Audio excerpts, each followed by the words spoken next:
आपण या ठिकाणी NSSS, MTS, स्कॉलरशिप सारख्या स्पर्धा परीक्षेमध्ये घड्याळावर कशा प्रकारचे प्रश्न विचारले जातात हे आपण पाहूया आणि ते कशा पद्धतीने शॉर्ट ट्रिक्सने सोडवायचे ते पण आपण या ठिकाणी अभ्यासूया.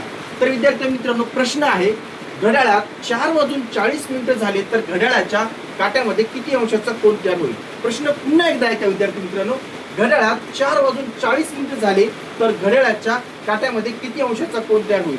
हे गणित आपण विदिन सेकंदामध्ये 10 सेकंदामध्ये आपण सोडवण्याचा प्रयत्न करू शॉर्ट ट्रिक्सने. आणि ट्रिक्स आहे ती म्हणजे 30 तास 30 गुणिला तास वजा 11/2 गुणिला मिनिटे. पहा, ट्रिक्स आहे 30 गुणिला तास वजा 11/2 गुणिला मिनिटे.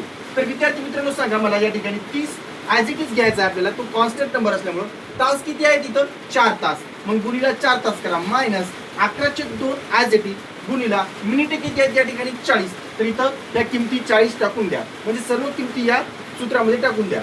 तर 30 गुणिला 40 केल्यानंतर 120 येते आणि 40ला 2 ने भागल्यानंतर उत्तर 20 येते. 20 गुणिला 11 करा 220.